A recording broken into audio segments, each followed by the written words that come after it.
Bueno, Oscar, otra vez, just thank you for being here. Thank you for being here in Arizona to have this conversation. I know you and I, we connected maybe a little bit over a month ago, and we just connected. Like, I thought we connected on the phone, and we're just so excited about, hey, the possibilities of us not only having a conversation, but bringing some of these conversations to life for audiences that are engaged in the future of the human experience. So again, welcome, Oskhar Pineda. Thank you, Eric. I am so grateful to be here. Yeah. And Oscar, tell us a little bit more about yourself. Where are you joining us from, right? I just said you flew in. Where did you fly in from? And tell us a little more about the background, your background, but also what the opportunity you have to have some conversations about today.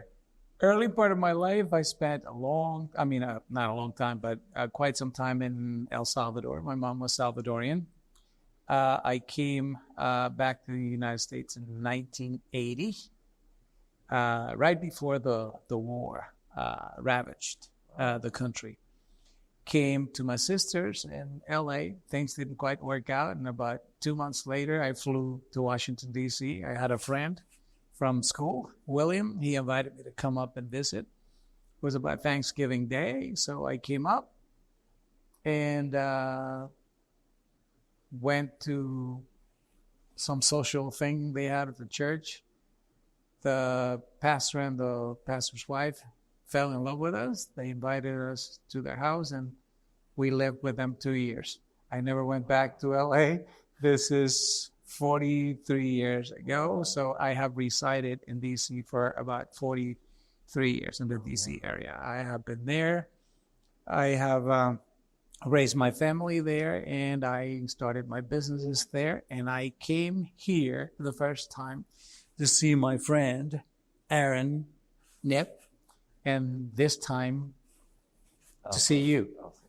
So I live in DC. Awesome.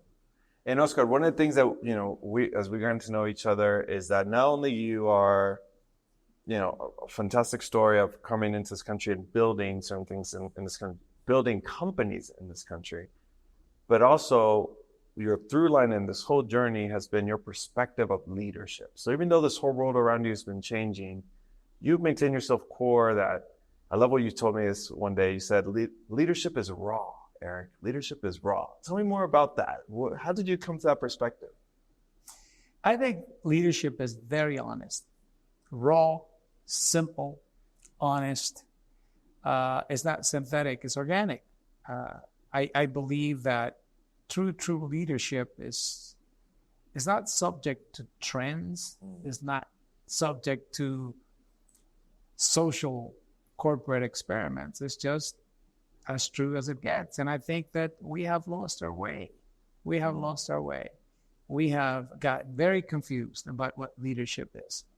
And we have confused the skills that a leader should have with what leadership is, when in reality, it's not. So I don't believe that leadership has any artificial ingredients or yellow number 5 or anything like that. I mean, it's as organic as it gets. I love that. And as we talk about, in this podcast series, we talk about, as the world gets more digitized, it also gives us a very unique opportunity to be more human. Because at the end of the day, technology is simply just a tool. And these tools have been created and invented with the promise that it's there to expand what it is to be human today. And I love your perspective on leadership is raw, but also you're bringing to life that leadership is also about humanity. It's about being human, right? There is nothing sophisticated or overly produced when it comes to being a good leader. Can you share with me a little bit more about not only how you came to that conclusion, but how have you implemented it in your company, and what have been the results that you've seen? I didn't mention this to you before, but my mother was an entrepreneur, and she had businesses.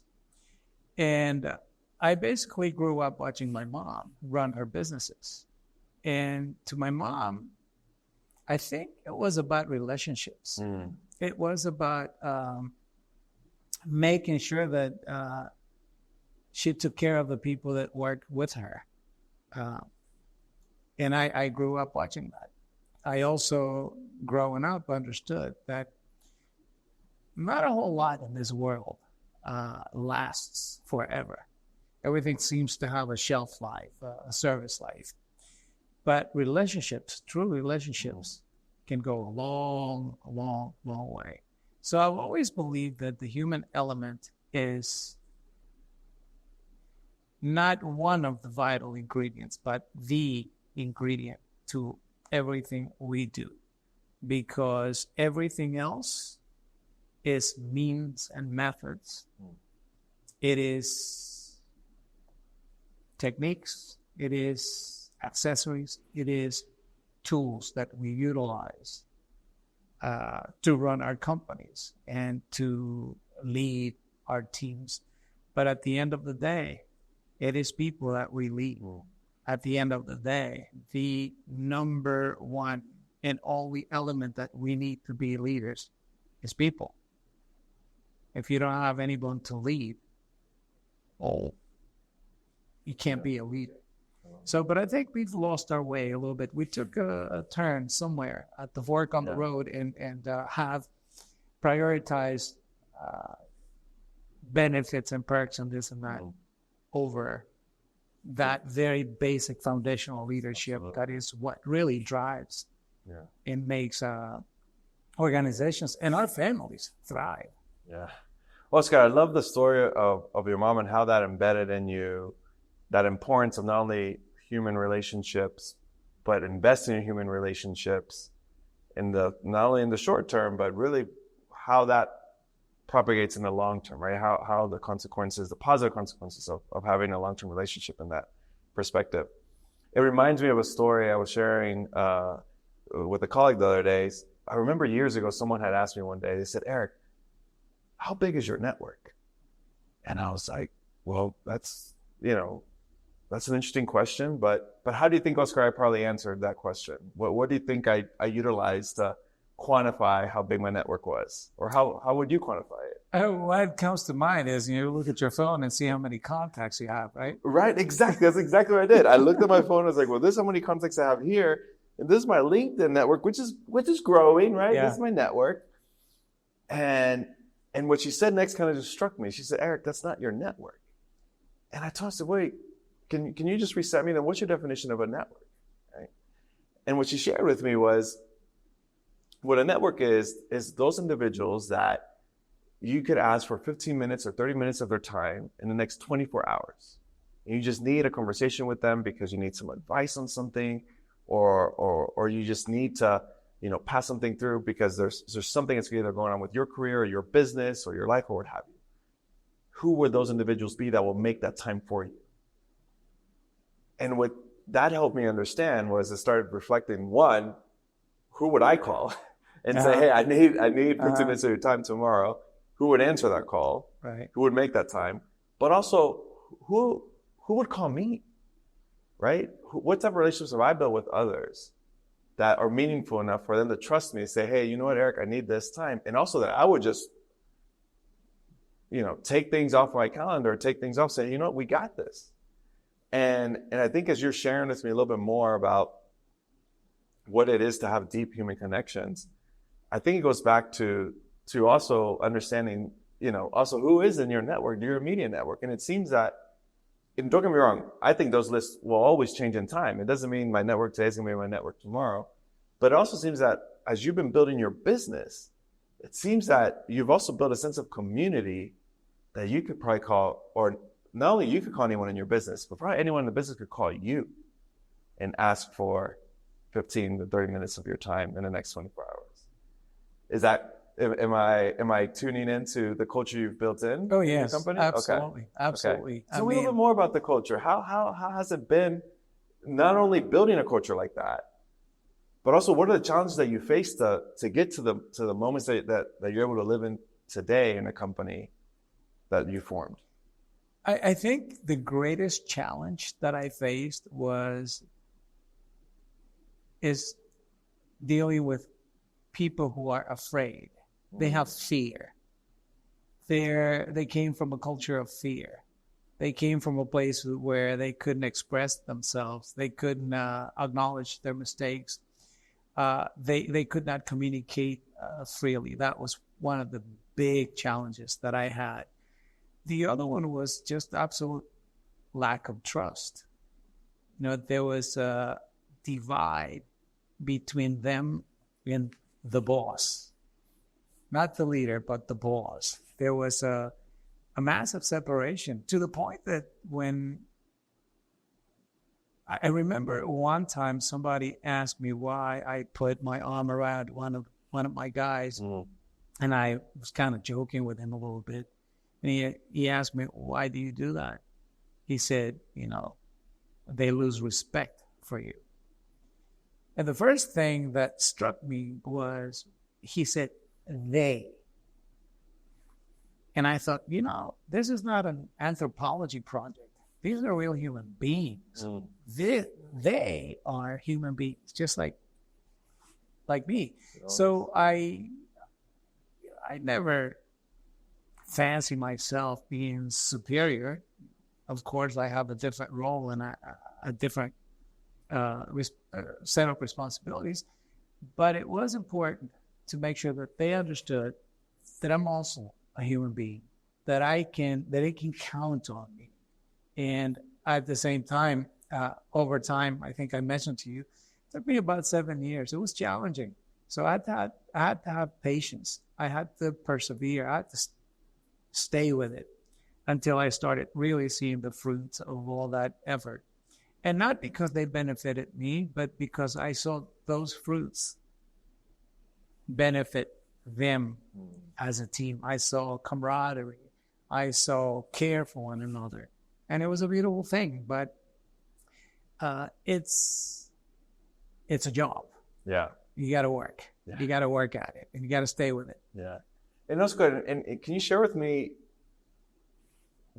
how you were navigating those 7 years? Because it seems that today in this day of age, that not only we're looking for immediate results, we're holding leaders accountable for immediate results every quarter.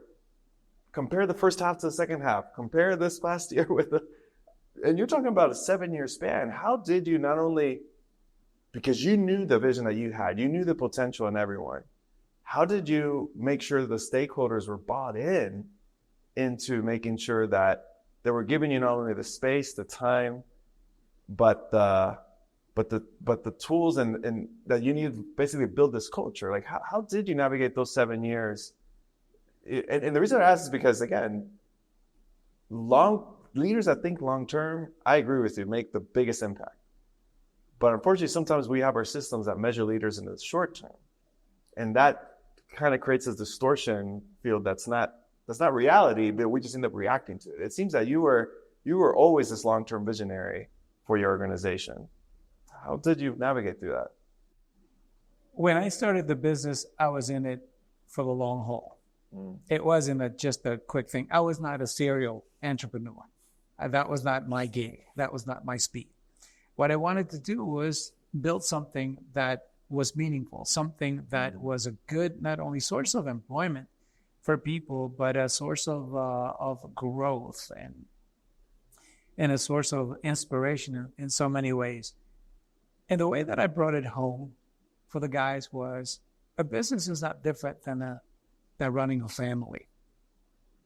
So I always brought it back to the very basics, respect, communication. You don't communicate with your wife or your children, it's not going to work that well. Anyway, so the family to me was a metaphor, something they could identify with. When we talked about safety, when we talked about communication, when we talk about owning your mistakes, when we talked about accountability, I always told them, you take this home, because these are life principles. So I trained, basically I mentored for life, not for the moment, because I believe that KPIs train for strife, for competition. And I think we got this whole thing wrong. There's nothing wrong with KPIs, sure. But they're just merely road markers. But in my target always was train for the long haul, regardless. I didn't train because I was afraid they were going to leave. I didn't mentor because I was afraid they were going to leave.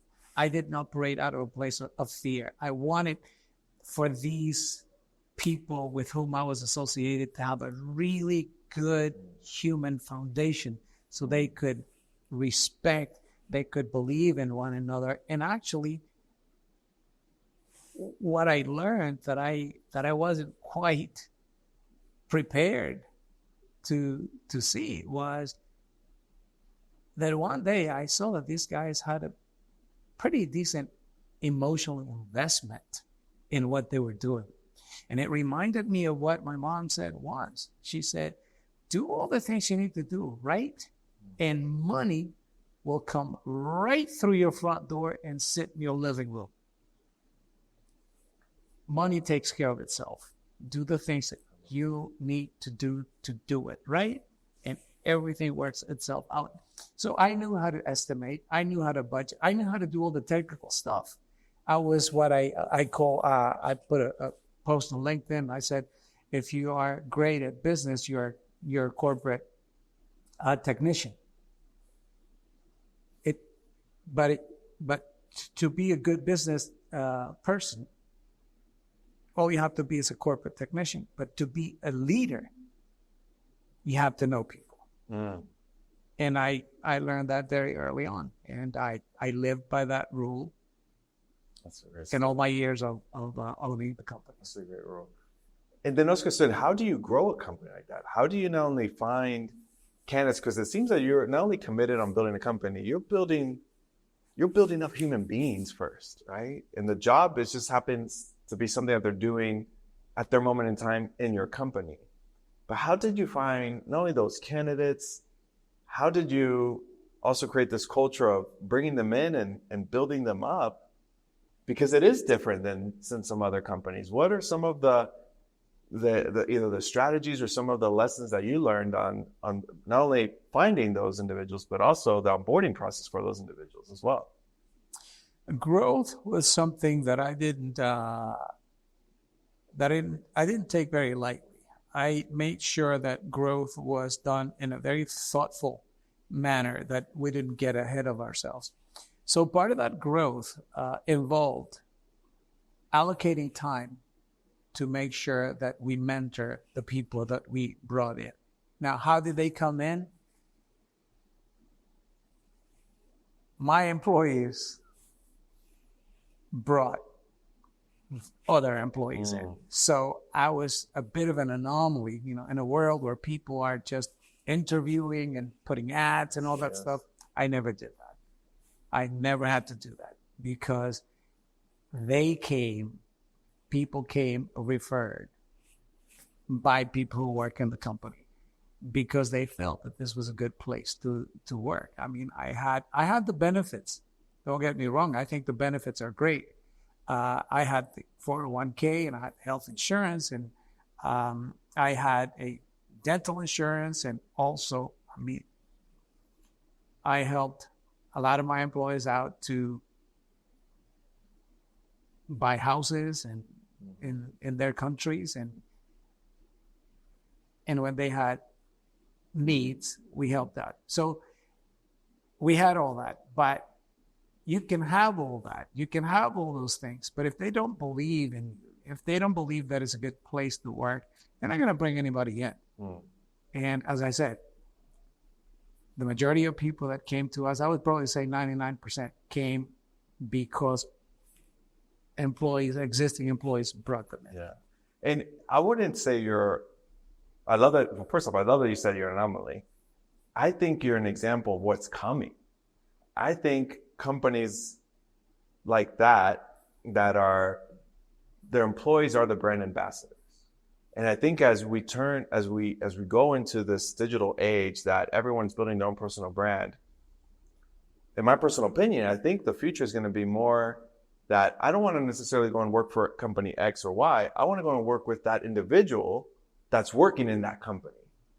And so their through line to that company is going to be the individual. They built a relationship. They follow their brand. They follow the work that they do and what have you. And I think that's also a fantastic example. Your company has been doing this for some time.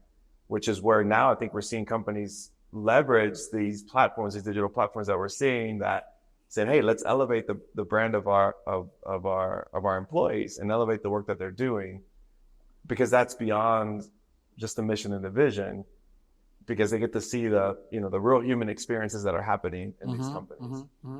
With that said, Oscar, what role has technology played in all this? I mean, you've been leading this company for not only years, for decades.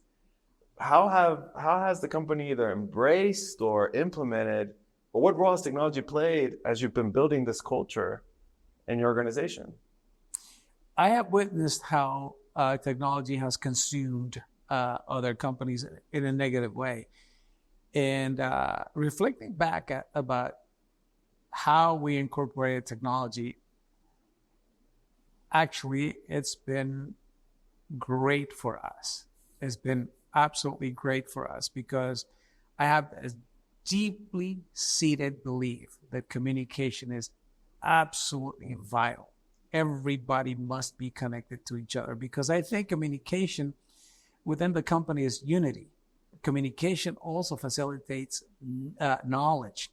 People who work from a position of knowledge are way more effective than those who don't.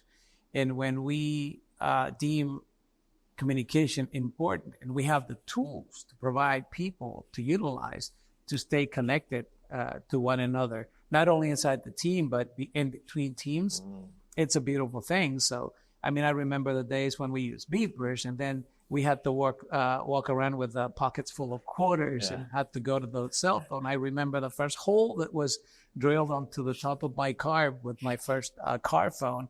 And I remember when I had the first cell phone, and then the second cell phone, the Nextels with the two-way radios. Every one of these advances, in our case, brought us closer together, brought us tighter and tighter, made our relationship tighter and tighter and tighter. And then came, the modern cell phones. Eventually, this is not an ad for Apple, but we have iPhones in the company. But when we have an immediate issue at a job site, FaceTime, boom, real time. This is what's going on. We can talk about it. We have made engineers who are on site. I'm not on site. And immediately, this communication is instant. And I mentioned to you at 8:30 in the morning, the entire company goes, it's like the transformer, boom, lights on. 8:30, everybody's connected. All the teams are connected. Texts go everywhere. I know what every team is doing, and they all know what everybody else is doing. I think I referred to this as the electric circuit principle. Somebody has to initiate it. And in my case, technology was to be leveraged in a way that was going to build our teams, bring our teams to a much greater level of efficiency and efficiency and closeness. Sure. So, and Oscar, tell me a little bit more. So when the organization is activated, do you also give each other some space and grace to deactivate? Is that something that you use technology to use? Is it like an 8:30 we're on and at this time we're off?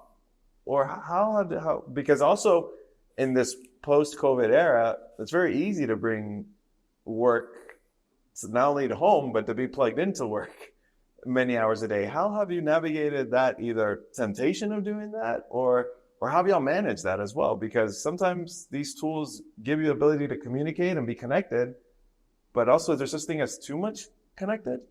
4:30 p.m., I wouldn't answer any business calls, period. 5 o'clock, because the jobs would close at 5 or 5:30, I made it very clear to all the employees. You don't have to answer anybody's calls. What if somebody's dead? Well, they're going to be there tomorrow. They can't go anywhere anyway. No, so, I mean, I never expected anybody beyond 5 o'clock because to be accessible. We're not doctors. And even doctors are not connected all the time. They take turns. So after 5, that's it. Nobody's talking to each other about anything. Sort that out between 3 and 5 to plan for the next day. And clients call after 5. Do not answer any calls. We return those calls the next day because we're human and we have human families. And then, Oscar, if someone in our audience member say, hey, you know what, Oscar, that's fantastic. That is awesome. That's worked for your organization, for your company, for your employees. But hey, you know what? I work in an organization that's, 3 different global time zones. It's 24 hours. It seems like I'm always getting pulled in some different type of directions, 24 hours a day. How, either as a leader, what would you recommend to those type of organizations to not only embrace technology, but still give each other those spaces to activate themselves, but also be deactivated too? I think it's important to strategize. And the answer lies within the group. If you have a group that is in a different time zone, and we're talking about 6-8 hour differences, I think it's important to strategize. I think it's important to rotate or get their input. Because they know what works for them. They know what works for their families. As leaders, we don't have all the answers in the world. I'm sorry to tell you, you're not going to know everything. You're not the superhero, omniscient with all the answers in the world. Bottom line is, they know what works for them. We are facilitators. We are there to assist. We are there to make sure that we manage this beautiful energy and to foster a good environment for these human beings, because research shows, ample research, especially since 2020, nobody who is all stressed out of their minds can perform at a decent level of efficiency. It's just not possible. So we can push if we want, but when we push, we either break or bend to the point that people cannot function the way they're supposed to. And when they're not functioning that way, we have to see why. And it always goes back to the fact that they're not fulfilled and they're not happy. And we need to find out why that is. So to me, get back to the root of it. Find out what works for them, because it can be navigated. It can be navigated. And Oscar, one of the things that I think you're even highlighting right now in this moment is like, get a pulse of your organization, get a pulse of your employees, have those conversations with those employees. What have been some of the methods that you've used to make sure you have a pulse of your organization, your employees? And then what would you recommend for organizations that are also trying to navigate this and trying to create these listening opportunities for their employees as well? I think it's important from time to time to have a targeted presence. I think a leader should always be present in the organization, but I think there has to be an intentional presence. And when you make that presence, it is important also to stress the fact that you are not perfect. I lost my train of thought. Where was I going? He's going to edit this. No. That you were sharing that as a leader, you have to be present. You have to be intentional. You have to. But your question. Oh, my question was, how do you gain the pulse of the organization of employees? So the only way that you can actually understand where your organization is, to put your thumb on the pulse of it, is by getting feedback from them, by being present. If you're not present, you're not going to know what's going on. The other thing is, give them room. Give them room to feel that they can make a mistake. Give them room that they can feel that they can be a little bit daring with their suggestion, with their questions. Give them room. Let them ask the questions. Let them challenge. I have many, many times told the guys, challenge me. Challenge me. Tell me when I'm not doing things the way that we should be doing them for everybody's sake. So I'm going to tell you a little story. Yeah. One day, I delivered what I felt was probably an awesome presentation to my group, right?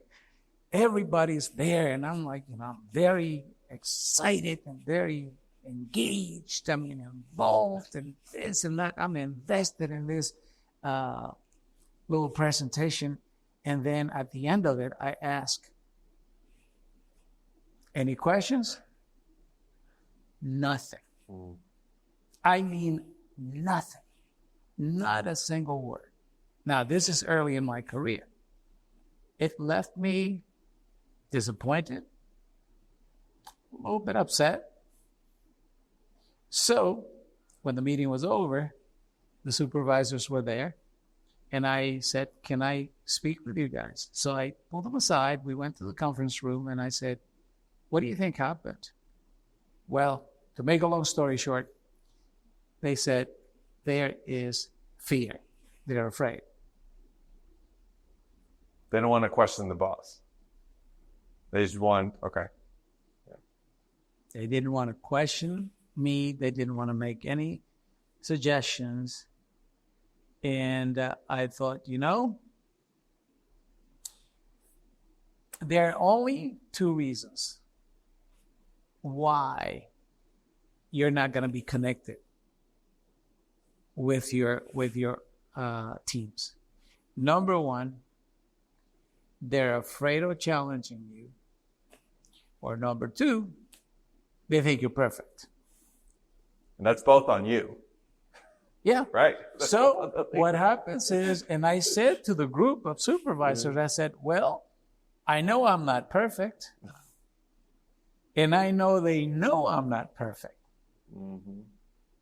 And the only thing I'm left with is that they're afraid.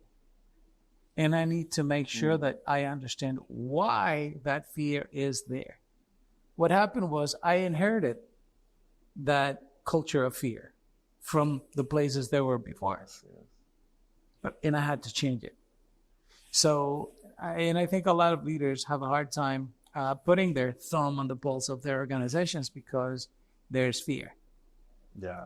There is fear. Hey, Oscar, that reminds me of an example. I was starting off my career and in this company, multinational company, thousands of employees, one of the ways that they encouraged employees to share their feedback was in a quarterly feedback survey. And I remember one of my colleagues at the time, as I was navigating my very first survey, he had encouraged me, he said, Eric, you know what? Make sure you answer everything is great. And I was like, yeah, but they're encouraging me to be honest and I would love to give some feedback. Right? Yeah. So see things that we can improve. He's like, no, Eric, I think it's way better just to put that everything is great. And then ask us, well, why? Why are you asking this? This seems like a very interesting practice that apparently you're asking the new employees to do. And the reason why he had said that was because he had seen that if we don't put that everything is great and that things need to be improved, that more programs will be implemented, more bureaucracy will be implemented. And so his sense of fear was on the opposite side, I would say, saying, hey, you know what? I'm fearful to say something is wrong because what you might implement might not even authentically address what is wrong. So he was even, and again, this was probably something, again, inherited just over time. And so absolutely that, removing not only that sense of fear, but recognizing, like you're saying, first off, being vulnerable enough to say, hey, there's a reason why my employees are not engaging. And in this organization that wasn't eventually evolved in time, that managers found different ways to engage with that wasn't a standardized one-size-fit-all approach. And our culture eventually evolved and changed and became much more productive, much more inclusive, much more connected with the purposeful work. And I think that's a great example of how that could also evolve in time as well. Like it seems like you have done already in your organization. It drives people further into the weeds, Eric, because if what he was afraid of was more red tape, more bureaucracy, I mean, you can't be afraid of something that is good for you. You can't be afraid of something that is good for your teammates, for your family. If you dread it, wouldn't it be incumbent upon management to find out why this is going on? Well, obviously they didn't know anything about it, Right. but I mean, but this way of putting a coat of paint on the outside, right, with bureaucracy and not really finding out what's going on the inside, and it's a big problem. And hence why being present, being intentionally present, is important. Oscar, one of the things you shared with me earlier in our conversation was KPIs are great, but they're just milestones on the road. But they're not necessarily the road. Tell me a little bit more about that. How has that not only philosophy integrated into your way of work and your way of leading, but more importantly, how can we implement that in the companies that we have an opportunity to work in today? I think I mentioned to you that my approach has always been to train, to mentor for life. You mentor for life and you train for strife. And in a world that is that competitive, a lot of times viciously competitive, these KPIs become not exactly something people look forward to, but something they dread.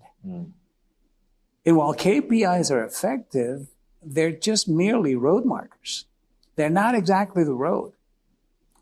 They're not exactly what gets you there. They're, in so many ways, almost medieval tools to get people to do what we want.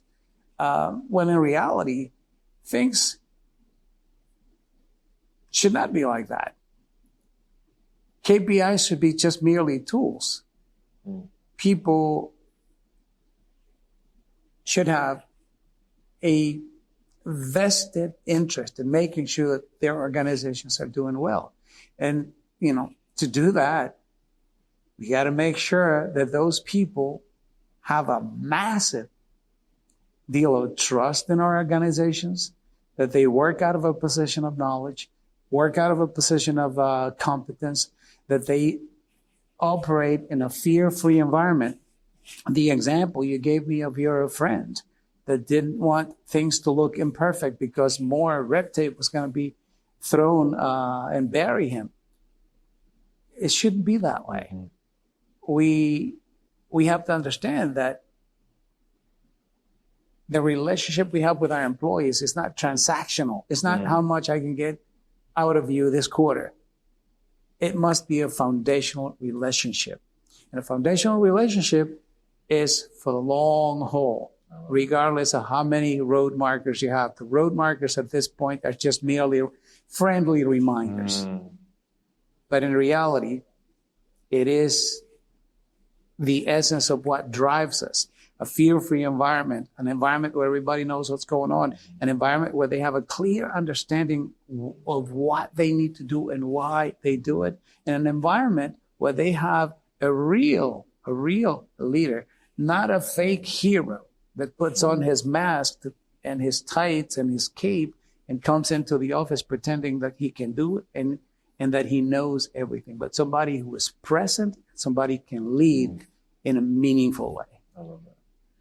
And Oscar, as we, you lead a construction company, not only a growing construction company, a meaningful construction company.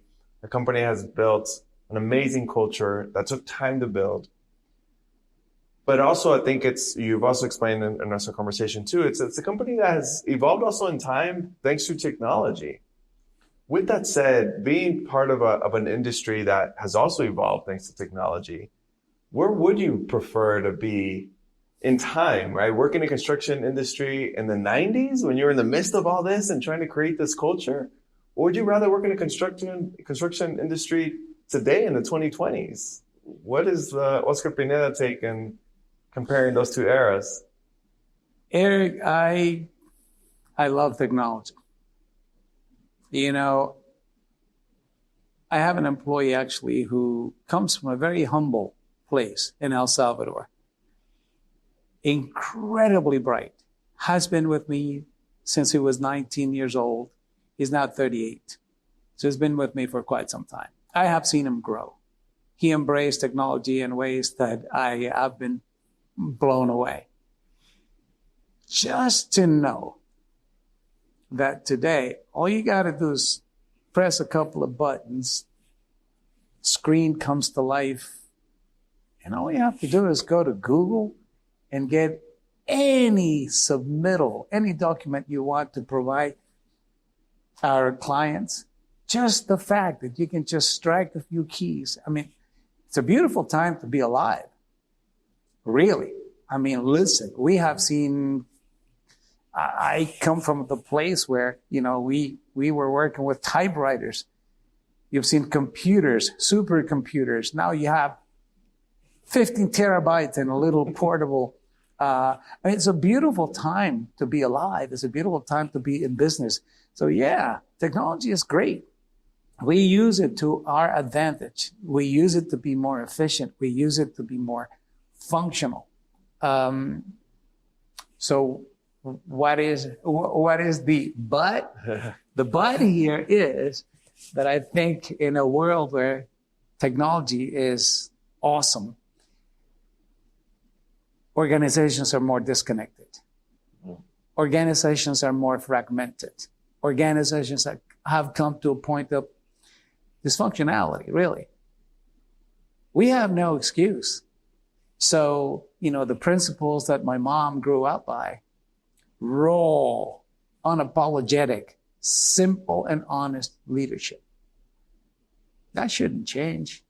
That's how I lead. Now, and let me just qualify something. I don't mean harsh, nasty leadership. It's a compassionate, lifting leadership that sees beyond the quarterly earnings. It sees beyond the KPIs. It sees beyond not meeting your targets. It's a type of leadership that says, all right, we didn't hit it. Come on, let's take a look and see how we can help you out. Let's see where our flaws are. Is a leadership, I believe, Eric, in my case, that is very vulnerable. It's a leadership that allows us as leaders to understand that until we recognize the weaknesses in our game, we will not be able to augment the strength that we can build on. I love that. And Oscar, it reminds me of, you know, as we're talking about not only the era that we live in today, but also the potential of where we could go tomorrow. And we have a good friend of ours, Sterling Hawkins, who says the slowest rate of change you'll ever feel in your life is today. What does that mean for you and what you see the future of the human experience could be, not only in leadership, but in our businesses and in our families? What does the Oskhar Pineda promise that you could see where we could go and where the future's going?